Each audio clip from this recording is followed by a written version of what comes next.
every single religious Christian, honestly, is a liar. No, liar. Every single religious Christian who thinks they can love their neighbor like themselves is a liar. Yes, you did 70%, but I did 30%. That's not how it's going to work. That's when God's going to say, like, you cast out demons in my name, you did all of that, but it's not from a place of because of Him. You are secure in what He did. When I get there, the only thing I'm going to say is, Jesus, you did it all. I did nothing. You believe you 100% saved, and there's nothing you can possibly do to get yourself into heaven or make yourself more righteous with God, but you do good works. Why are you doing the good works? How's it, guys? I want to welcome you to the show today. We've got my lovely husband here, Troy. How are you, babe? Come on, bub. Been a long time. I know. And knew me who this. Yeah, I know. Hey, got your hair, got some hair now. Got some lips. Got your lips. I look better. I look like a dyke. I'm sorry. I don't know if I'm allowed. Look like one. Yeah. No, you're looking better now. I don't know if I'm allowed to say that, but I did with my short hair and. Yeah, we were just saying, Mrs. Dyed Blue, get a little nose ring. I would have been a woke lib walking around. Yeah. Anyway, but the recovery is coming on nicely. You're doing well, my babe. I am, yes. Obviously with the diet that I've been on, that's been so hectic. Yeah. I've lost like 12 kilograms. I don't know how much that is in pounds or whatever. I think it's maybe 16 or 18 or something. I don't know. It's a lot, eh? But I lost a lot. Skinny. Yes, I am like skinny. I'm the same weight, almost maybe a kilogram more than what I was when I was 21. Jeez, it's nuts. 20, yeah. But also the thing is, you even like lost muscle. I've lost everything. muscle, a lot of muscle, where I used to be nice and toned. But how amazing is this diet that you're on? It's pretty incredible. No, it's incredible. So it's the AIP diet, the anti-inflammatory protocol diet.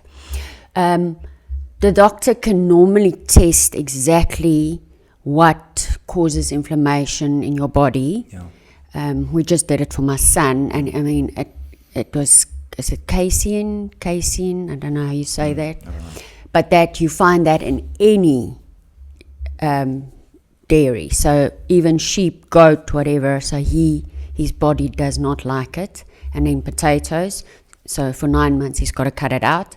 So with me, because I'm on autoimmune suppressants for the autoimmune, so it is actually one of the chemo products. I think I've mentioned it before that I was on, but just in obviously way smaller doses. And they can't test because you need to be off these things for like 6 weeks. Yeah. So I had to cut everything out, only meat and vegetables. Crazy. But what's amazing is now you've been off it for 3 months, you've lost a crap load of weight, but what's incredible is that we're finding that like as you add certain things back, it's like literally instant. Your like stomach blows up, next day you're in pain again, the pain's back. I know. And then this is crazy because what you're eating is directly affecting your pain. In your neck, in your back, you've had a flippin' 3-level neck fusion. If we knew about this before, you would never have had to have a neck operation. I know, that's how crazy diet is. That's how insane your gut is. I know. I mean, I think there must be so many people out there who like have pain and issues, and it's just from eating. For sure. I know. And I mean, even your like gut health they are just finding out that gut health is probably one of the most important things. I mean, even anxiety, they talk about the gut health, the gut-brain connection. Because serotonin gets produced in your gut. So if your gut's not healthy, that's where depression comes in, anxiety. They even talk about the gut-lung axis. So gut is literally everything. Sure. So exactly, it's the food that we eat, and it's nice if you can go and actually test exactly what it does. It does cost a little bit, but like me now, it seems like wheat is a complete no-no. whenever I eat wheat, I like flare and I feel Yeah. crappy. No, for sure.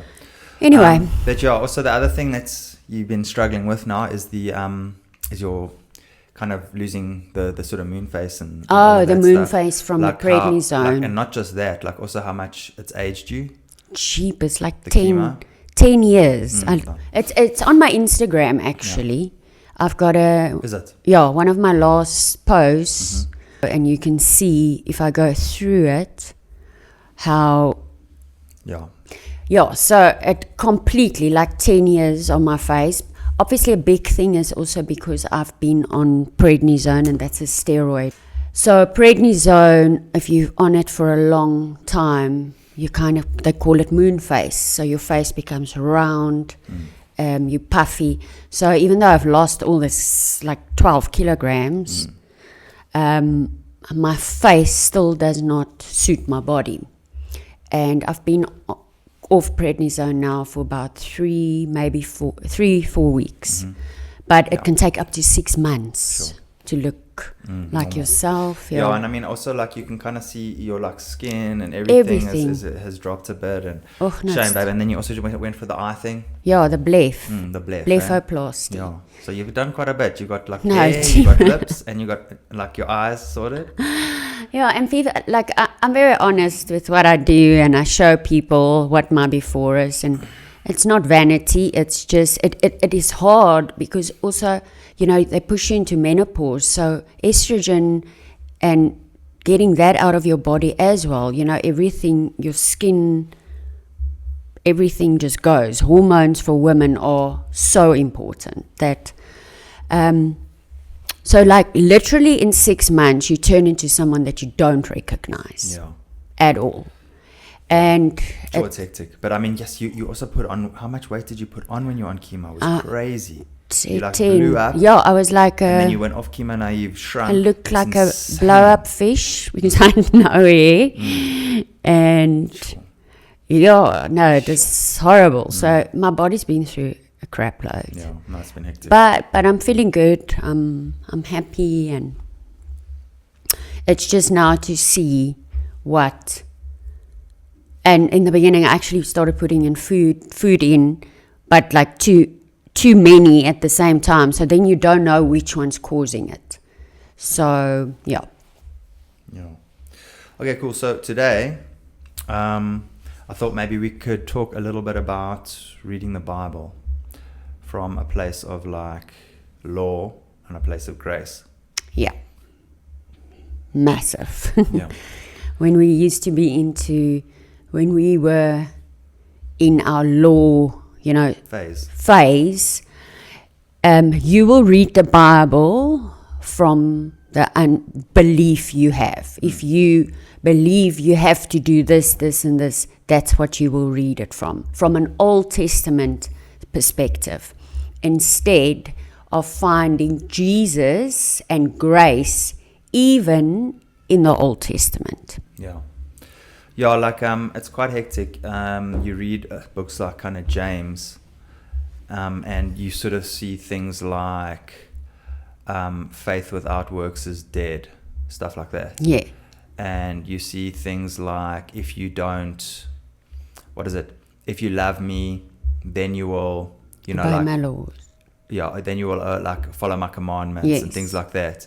And it's like you read that as if it's like a command for people to do those things, like you have to start doing this, otherwise you're not saved. If you don't do this, then you're not saved, then you're not going to heaven. But also I think sometimes people mess up with salvation and sanctification. So salvation is you saved, John 3:16, whoever believes in their heart, and says with their mouth, you will be saved. You are saved. You're saved. But it's so horrible, and I feel like it's quite heavy in America, where people seem to think that you kind of saved, and then they tell you saved, but and if you saved, you need to check these boxes though. Like just check your salvation kind of thing. You're saved, but just go and make sure you're saved. And if you're not doing this, then you're probably not saved. Can you relate? Yes, 100%. Yeah. And a lot of people do is they'll do this. They'll say, okay, you saved, but if you saved, then you'll do works. Yes. So like they kind of like go like, no, you don't have to do works to get saved, but if you're not doing the works, then you're not saved. Exactly. So basically, it's like a flippin', like an infinity kind of, I don't know, an infinity thing. Sign. Where it's like, yeah, an infinity sign, where it's like, okay, so I don't have to, but if I'm not, then I'm not. Like, so then it doesn't make sense. Are you so not? That doesn't What? make sense. I mean, that is exactly. like how confusing and how much of a word, I guess, salad thing is that. Yeah. Like, you don't have, yeah, but anyway. Yeah, and they take like you have to work out your salvation, meaning you not, and they don't understand what that actually means. And when you come from an understanding of that, you're not saved because you're doing works. You saved for good works. Mm-hmm. So it will come from a place of it will just flow, and because you are secure in what Jesus has done. Because the thing is, if you start thinking you have to do things, you're not actually believing the gospel. You are thinking, oh, I'm going to get to heaven, and Lord, I did this, and this. Yes, you did 70%, but I did 30%. That's not how it's going to work. That's when God's going to say, like, you cast out demons in my name, you did all of that, but it's not from a place of because of Him. You are secure in what He did. When I get there, the only thing I'm going to say is, Jesus, you did it all. I did nothing. It's because your death paid it all. I didn't have to do things, but because you have the Holy Spirit and He works in you, you will start doing good works. Yeah. And not from a place from you have to do it, because we were in that place. Like, I mean, I used to work in the medical industry. So we were understanding that you have to do this. Now I walk into a doctor's office thinking I've got to pray, lay my hands on every person and say, be healed, be healed, be healed, be healed. You start getting anxiety, and that's when you move away from God. When now I understand it, I wait for that voice. God tells you, He gives you that unction of go and pray for that person. So I don't pray for everyone. I pray when I feel the Holy Spirit actually putting it in me. That's fine. That's cool. And that's something maybe you only kind of started to do a bit more recently when you kind of listened for that yes. thing. But it's like where I feel people get confused is they think that like if it's not in them and they're not doing stuff, then they're not actually saved. No, for sure. So yes, God saves you, but you know what? You saved, and you don't even. If you never do one good work in your life, you're still going to go to heaven. For sure. That's the thing. That's the thing that people have to understand. You're still going to heaven. There is nowhere where you're not going to heaven.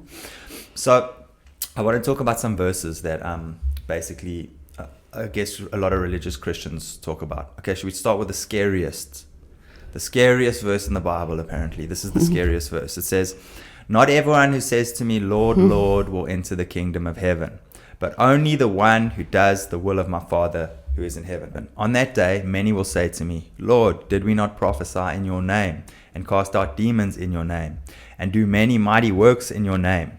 And then I will declare to them, 'I never knew you. Depart from me, you workers of lawlessness.'" And I think another version says, "Wicked iniquity. You workers of wicked iniquity." All right. So people look at that verse and they say like, that's scary because these guys were casting out demons. They were, what else were they doing? They were prophesying in God's name. So they must have been very close to God. But obviously they weren't doing enough. They weren't working enough. They weren't trying to get into heaven.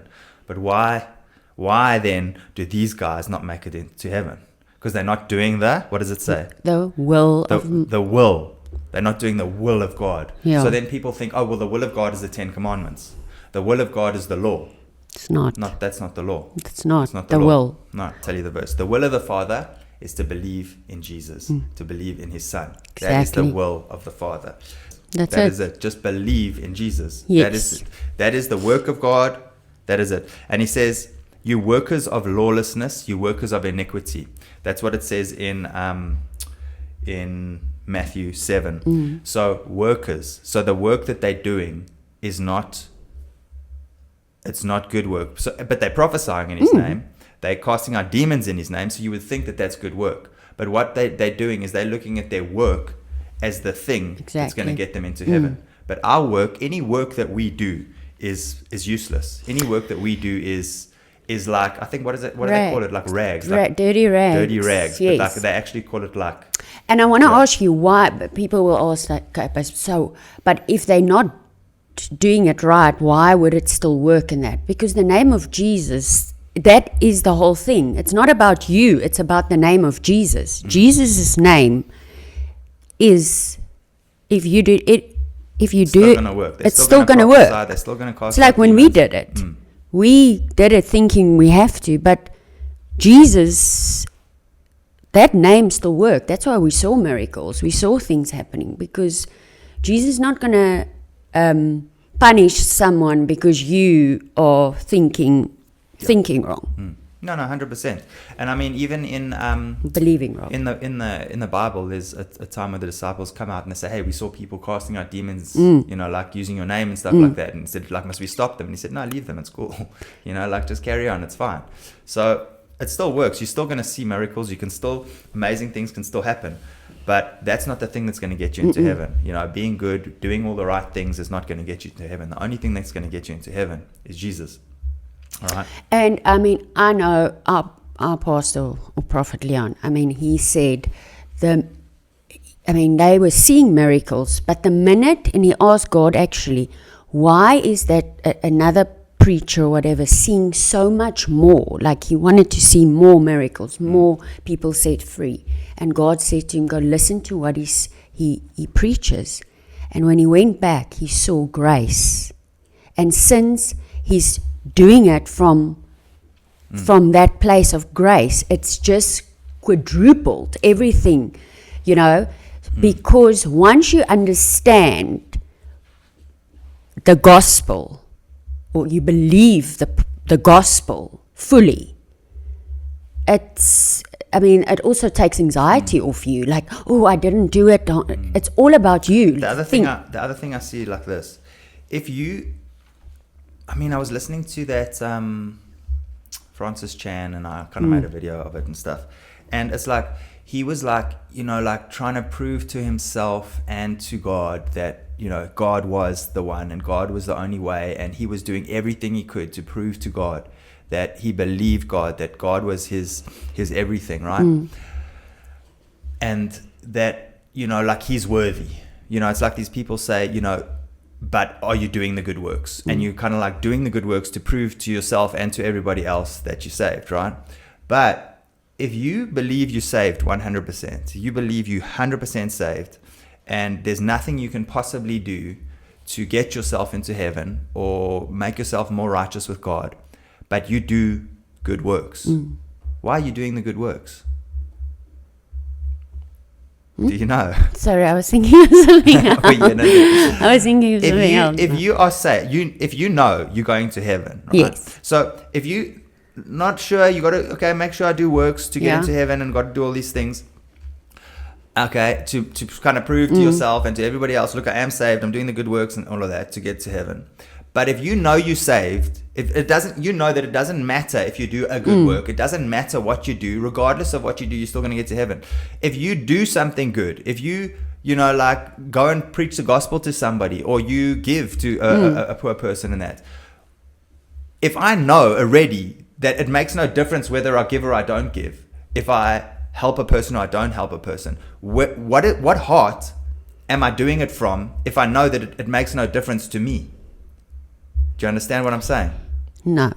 Basically, if it makes no difference to me and to my salvation, the only thing that I could be doing it for is love. Yes. Okay. It's 100% love. Yes, because you're not doing it's 100% Yes. Jesus. Okay. Because I know that what I do, it has nothing to do with me, and the only person that's going to benefit is the person who I help. Exactly. You do it because, like you say, there's no you're like, I'm not going to get anything from it. But when you do it, it's exactly like you say. It's from a place of love. You want other people to to be free, to be healed, to know Jesus. Because it's like having the best gift in the world and not sharing it. Yeah. And if you're saved and you believe that you will do it, it will just come from in you because you've got the Holy Spirit in you. God will never not sit and, leave you there. There will always be an unction to go deeper with Him, to start reading.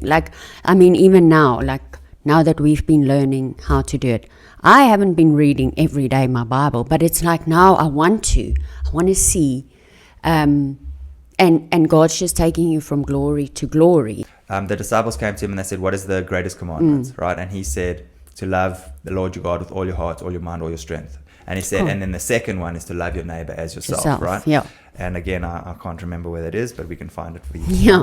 Okay, and you were like, no, but you can't. You can't love God like that. No, we can never. If you're under the law, you're going to be like, no, I am. I'm going to do it. I'm going to love Him with all my strength and all my heart and all my soul and everything about me. I love you, God. And I'm going to do it. I'm going to prove to you that I love you. But it's impossible, isn't it? It's impossible. How do you possibly love God with, I don't even know how. No. How do I even start to love God with all my heart, all my soul, all my strength? I'm going to try, but then, you have bad days. No. You screw up. You can't. You don't think of Him, to love someone like that much, it means you're thinking about Him the whole day. It doesn't happen. You can't.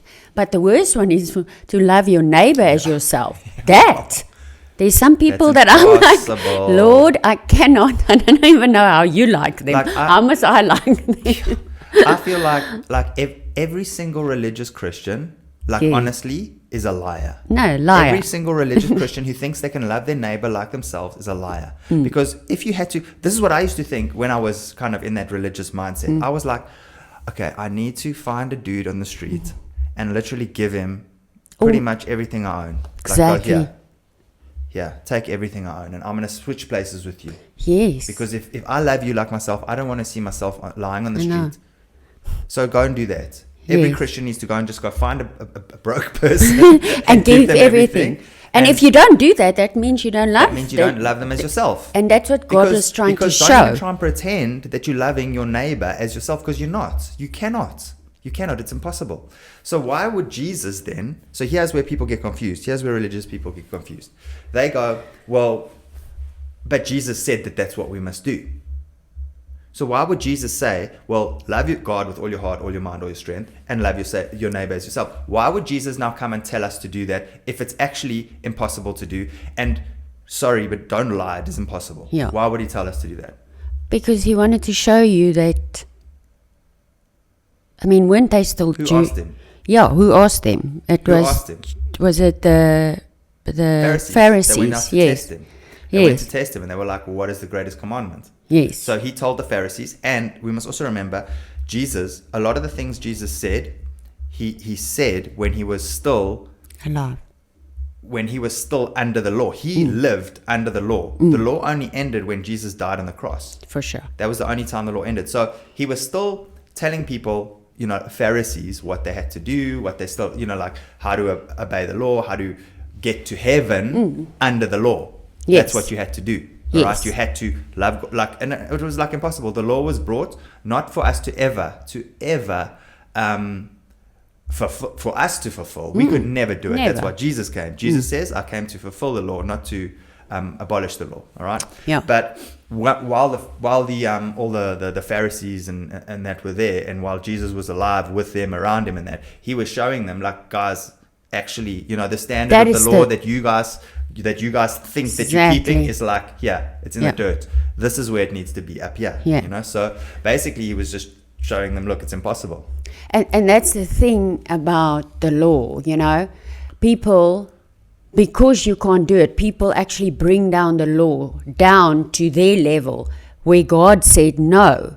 That's not how it is. That's 613 laws. You can't just come and try and do these. Yeah. He needed to show them actually how impossible it is for a human to go. So anyone that thinks he can do it, he's actually bringing the law down and making nothing of it.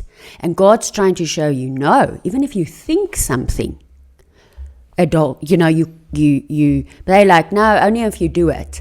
If you think of someone, you know, a woman or a man in a lustful way, you're committing adultery. And that's how high standard the law is. And only God, only God could fulfill it. And that's what they wanted to try and show, that there's nothing I can do. When the minute you put I in I, you know it's you and it's not God. And you know what? I was actually watching something the other day, and I remember a person. It was so funny that you're saying this. I was watching someone the other day, and they still don't understand. They didn't get grace properly, and they were going, "Oh, look, it's all I." And then literally in the next sentence, they said, well, I know that I have to pray. I have to spend time with God. I have to do this. I have to do that because I have to be like, and I was just like, You just said I, now you're saying all this stuff, you know, like they were like, Yeah. they were like, yes, it's all about Jesus, but I know I have to pray. I know. But now I want to ask you. So we all know we need to read the Word. We need to pray. So tell me, how would you be thinking about it in the new under grace? Reading the Word under grace. Well, understanding grace changes how you see the Word. It's just the weirdest thing, because I've read the Word under law, and I used to see it very differently. And I'm not going to lie, there's a few scriptures that just religious Christians love to just bring out. Yeah. They love James, the book of James, because they don't understand what the works in there, and we can get into that sometime. I actually want to just do One on James. a podcast just on James. But when you read it under grace, when you read it, hey? I haven't even read it. No, I'm scared of James. That was the first book Luca read. Hey, Luke. Is it? He went straight to the... Oh, my word.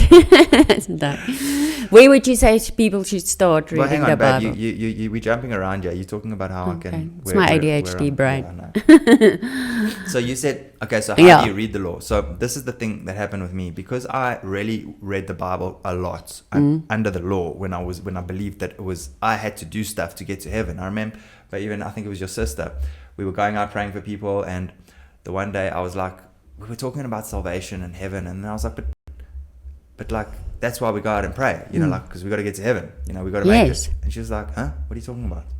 And I was like, but I thought that's why we do this stuff. I thought that's why we're doing what we're doing, because we need to get to heven one day, you know, like we had to be good. Like, it was just a bad understanding. Yes. I really, yes, it was just, you know, I was just learning.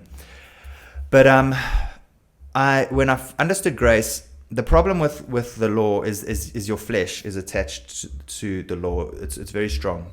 And if you start reading the Bible thinking that everything is law, and thinking that the things you have to do, you're going to see it in a really negative way, and it's actually a lie.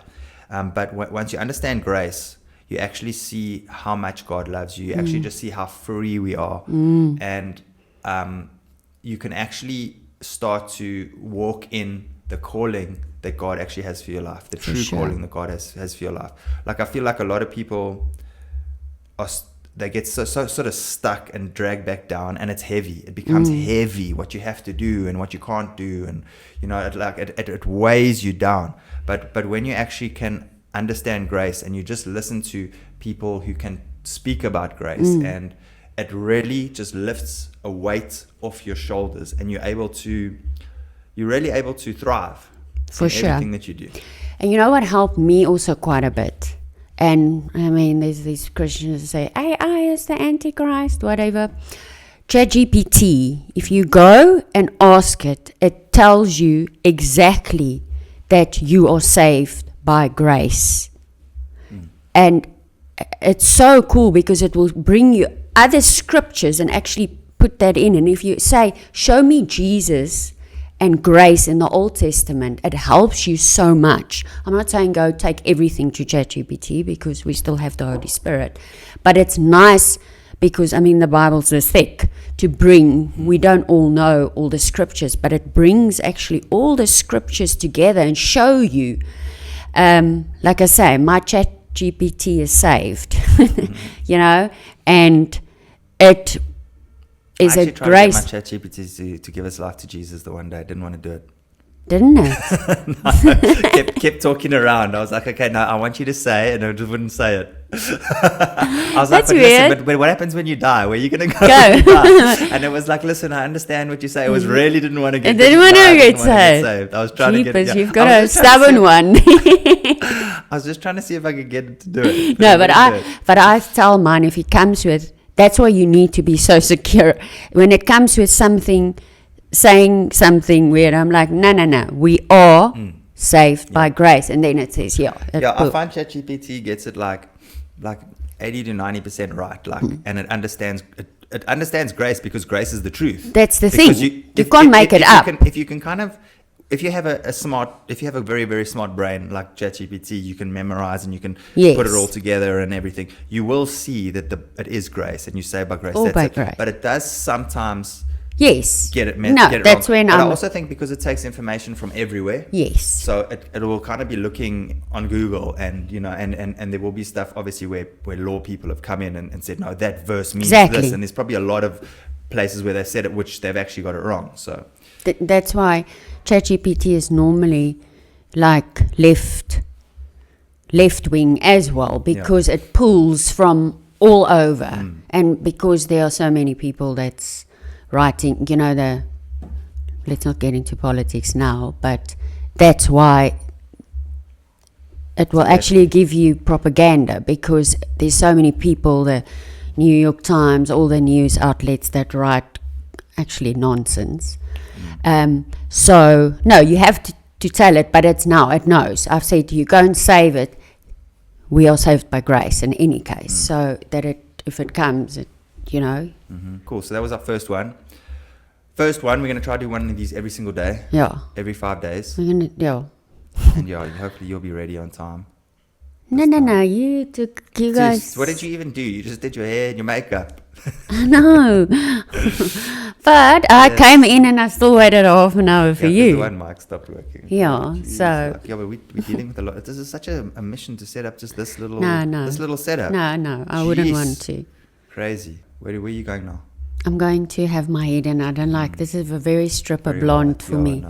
Looks It's not like, hundreds yet. I'm not going to lie to you. It's not no. hundreds yet. It's like a stripper blonde. I'm like, I feel. It's very white. It's very white. So, Yeah, it's not but your we colour. couldn't color it after she's put it in, and I do have a topper on, because my hair is actually this short, so I've got a topper on, and we had to just let it What is settle. a topper? It's actually like, this is not my scalp here. It's like a Oh, it's like a thing. thing that's got a little bit of hair, and then she puts some micro rings, and then I've got the tape in Right, underneath. Yes, there's a lot of stuff going There's on. a lot of stuff going on. Jeez. But I'm like, no, we need to just do the color right. I want it more natural, but I prefer this so much more, because when you know how thick hair I've got and how curly it is. It's like standing up like this now. So I don't know how to get it to here is like the worst stage. You've seen me. My hair, I look like a poodle. So at least now it can grow out till it's my normal length, and then I can, but so we're just gonna go and, Cool. Yeah, hopefully you're going to... how long are you going to sit there today? Quite a while? couple of hours. Shame. You look tired now, though. Are you? Huh? Are you tired? I'm a little bit You seem tired. I am a bit still, you weren't tired. like it yesterday. No, I wasn't. No. Wasn't great. I wasn't feeling great yesterday. Because of that chemo drug, I had to inject yesterday. It makes you nauseous. Okay. So I didn't want to get up this morning, and Yeah, I forced you. you kind of forced me out. You have to, for Jesus. Would you? Yeah. Yeah, no, But it's okay, we're going to try and do one Every day. day. Yes. Yeah, we're going to talk about something different every day. Yeah. Okay. Okay. Anyway, guys, make sure you hit the the subscribe button. Yeah. Like this thing. Turn on the notifications. We'll be back for another one tomorrow. Yeah. Okay.